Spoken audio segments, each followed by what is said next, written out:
मित्रों, चाहे रामायण हो या महाभारत, ये दोनों ऐसे ग्रंथ हैं जिनके बारे में जितना ज्यादा जानकारी इकट्ठी की जाए उतनी ही कम है, क्योंकि यह इतने विशाल ग्रंथ है कि इसमें हर एक पात्र के साथ एक कथा है। ऐसे में आज के इस वीडियो में हम लोग जानने का प्रयास करेंगे कि राम, लक्ष्मण और सीता जब तीनों वनवास गए थे तब उर्मिला ने 14 वर्ष तक क्या किया था।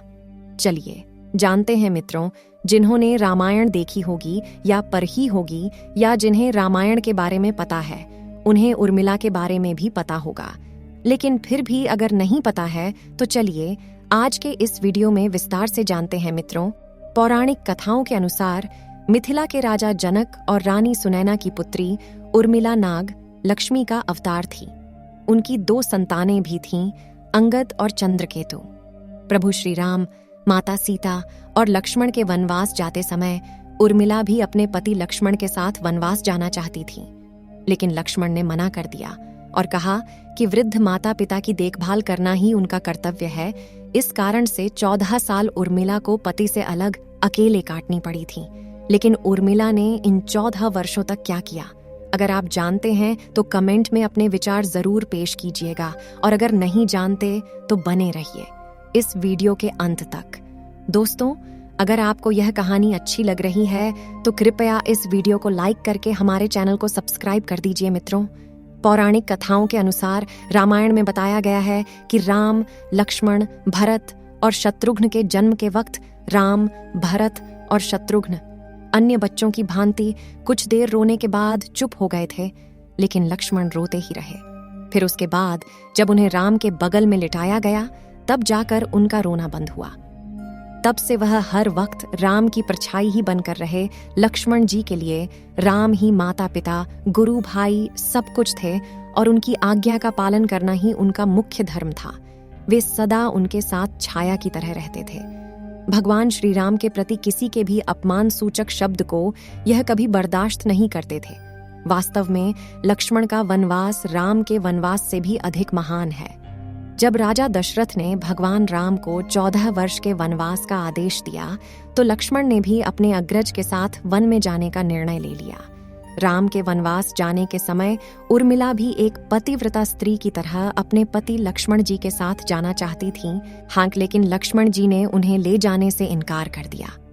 उर्मिला ने बहुत मिन्नतें की। वह अपने पति की सेवा करना चाहती थी, पति के हर दुख सुख की साथी बनना चाहती थी। पर लक्ष्मण जी ने कर्तव्य और धर्म की दुहाई देकर देवी उर्मिला को वन जाने से रोक दिया। लक्ष्मण कहते हैं कि मैं अपने भाई राम और भाभी सीता की सेवा करने के लिए जा रहा हूं। मैं नहीं चाहता कि मेरी सेवा में कोई भी कमी रह जाए। लक्ष्मण ने उर्मिला से यह कहकर इनकार कर दिया कि अयोध्या के राजा को और माताओं को उनकी आवश्यकता है। उर्मिला के लिए बहुत कठिन समय था। उर्मिला ने दिल पर पत्थर रखकर लक्ष्मण जी की बात मान ली और वह उनके साथ नहीं गई। जब लक्ष्मण जा रहे थे उस समय सबसे विकट क्षणों में भी उर्मिला आंसू तक नहीं पहुंच सकी, क्योंकि उनके पति लक्ष्मण ने उनसे एक और वचन लिया था कि वह कभी भी आंसू नहीं बहाएगी, क्योंकि अगर वह अपने दुख में डूबी रहेगी तो परिजनों का ख्याल नहीं रख पाएगी। ऐसे में जबकि वह नववधू थी और उसके जीवन की तो अभी अभी शुरुआत ही हुई थी। लक्ष्मण के वनवास जाने के बाद उर्मिला के पिता अयोध्या आए और उर्मिला को मायके चलने का अनुरोध करने लगे, ताकि मां और सखियों के बीच उर्मिला के पति वियोग का दुख कुछ कम हो सके। परंतु उर्मिला ने अपने मायके मिथिला जाने से इनकार करते हुए कहा कि पति के आज्ञा अनुसार पति के परिजनों के साथ रहना है और दुख में उनका साथ छोड़ना उसके लिए धर्म है। यह उर्मिला का अखंड पतिव्रता धर्म था।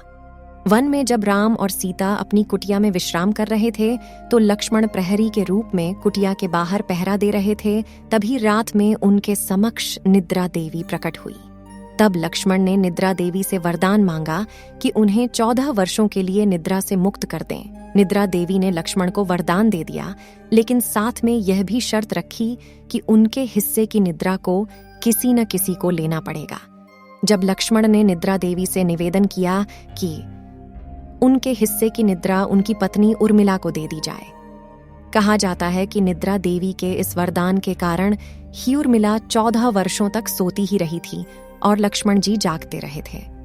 कहते हैं, वनवास से अयोध्या लौटने के बाद जब राम का राज्याभिषेक हो रहा था तो उस समारोह में उर्मिला भी थी, लेकिन वह नींद की अवस्था में ही थी। यह देखकर लक्ष्मण उनके ऊपर जोर जोर से हंसने लगे। यह देखकर वहां मौजूद सभी लोग दंग रह गए थे। तब लक्ष्मण ने बताया कि उर्मिला अभी नींद में है। जब मैं उबासी लूंगा तभी उर्मिला की नींद टूटेगी।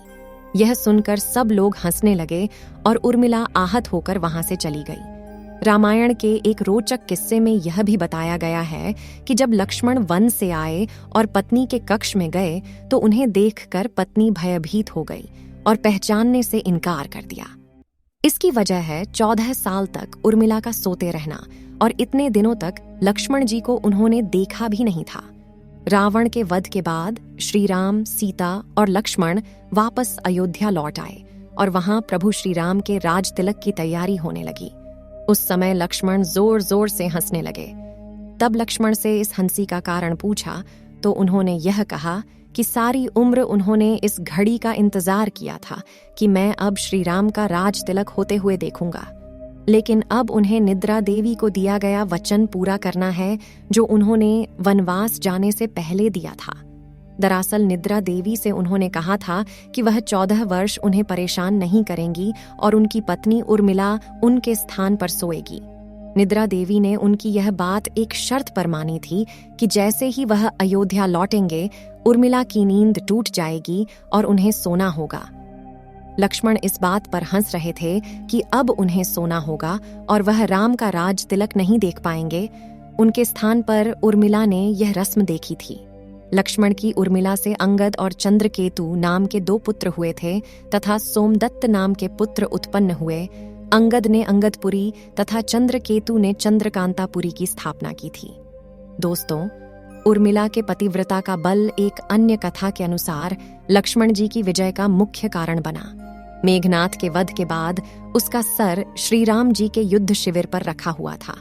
उन सब को मेघनाथ की पत्नी सुलोचना लेने आई। पति का शीश देखते ही सुलोचना का दिल अत्यधिक द्रवित हो गया और वह रोने लगी। रोते रोते अपने पास खड़े लक्ष्मण की ओर देखा और कहा, सुमित्रा नंदन, तुम भूल कर भी गर्व मत करना कि मेघनाथ का वध मैंने किया। मेघनाथ की धराशायी करने की शक्ति विश्व में किसी के पास नहीं थी। यह पतिव्रता नारियों का भाग्य था। अब आप सोच में पड़ गए होंगे कि निद्रा देवी के प्रभाव में आकर उर्मिला अगर 14 साल तक सोती रही तो सास और अन्य परिजनों की सेवा करने का लक्ष्मण को किया वादा उन्होंने कैसे पूरा किया? तो उत्तर यह है कि सीता माता ने अपना एक वरदान उर्मिला को दिया था। उस वरदान के अनुसार उर्मिला एक साथ 3 कार्य कर सकती थी। इस तरह उन्होंने अपना वादा पूरा किया। दोस्तों, लक्ष्मण जी ने माँ बाप की सेवा करने के लिए उर्मिला को यूं ही छोड़ना उचित समझा। उन्हें शायद पता था कि वे लोग जब वनवास जाएंगे तो उनके माता पिता को इसका गहरा सदमा लगेगा। इसीलिए लक्ष्मण जी विकट क्षणों में माँ बाप को सहारा और सहानुभूति देने के लिए उर्मिला को छोड़कर वनवास चले गए। कुछ पौराणिक मान्यताओं के मुताबिक माना यह जाता है कि उर्मिला के नाजुक कंधों पर लक्ष्मण जी बहुत बड़ा दायित्व डालकर चले गए। किसी भी स्त्री के लिए विवाह उसके संपूर्ण होने की निशानी होती है। वैवाहिक जीवन के वह अनमोल पल, वह जीवन सरिता जो कोई भी नववधू अपने पति के साथ गुजारती है या गुजारना पसंद करती है, शायद वह पल उर्मिला के नसीब में नहीं थे। इस दुनिया की कोई भी नववधू अपने पति से कुछ समय के लिए दूर नहीं रह सकती। देवी उर्मिला अपने पति से 1 नहीं, 2 नहीं, बल्कि पूरे 14 साल अलग रही। हालांकि नवविवाहित स्त्री के लिए इससे बड़ा त्याग और समर्पण क्या हो सकता है। इसीलिए इतने सारे त्याग, बलिदान और कष्ट सहने के बावजूद भी वचन में बंधी देवी उर्मिला रामायण के नेक पात्र से दबी रही। उर्मिला ने जो सहा शायद ही आज की कोई स्त्री ऐसा कर पाए। इसीलिए वर्तमान की दृष्टि से देखें तो उर्मिला रामायण की सबसे अतुलनीय और पवित्र पत्नी के साथ साथ त्याग, बलिदान और समर्पण की देवी हैं। आज की पीढ़ी के लिए उर्मिला का व्यक्तित्व सबसे ज्यादा सामान्य और पूजनीय होना चाहिए। ऐसे में दोस्तों, आज के वीडियो में बस इतना ही। आपका क्या कहना है इस वीडियो के बारे में हमें कमेंट करके जरूर बताइएगा और वीडियो को अंत तक देखने के लिए आपका बहुत बहुत शुक्रिया।